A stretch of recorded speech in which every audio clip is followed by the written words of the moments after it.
ॐ अव्यायसमेतु ते विश्वतस्सोमरुष्ण्यं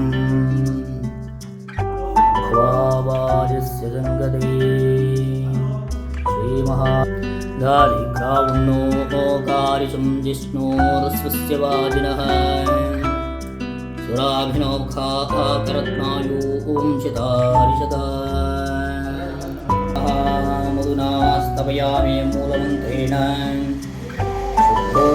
स्नानं समर्पयामि मधुवातारुदायते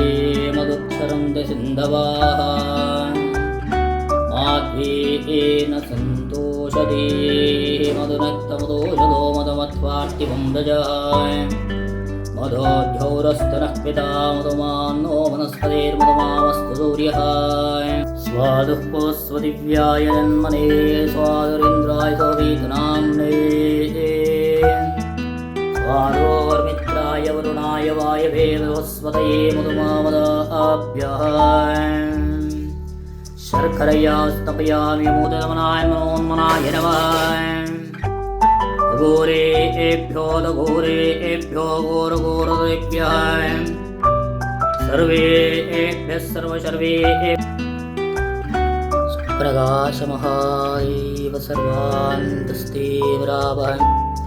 सवाभ्यान्तरं ज्योतिर्दीपो इम्बदिह्यताम् या देवी सर्वभूतेषु मातृरूपेण संस्थिता नमस्तस्यै नमस्तस्यै नमस्तस्यै नमो नमः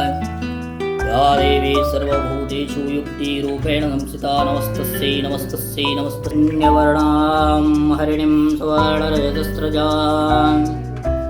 चन्द्रां हिरण्मयीं लक्ष्मीं जातवेदो नरादसामर्दिजन्नः वस्तोदुभगादिदच्छावत्सामगीयमानम् अविरादसा जुरत आनो भरा दक्षिणेनाभिनहित्वा शूर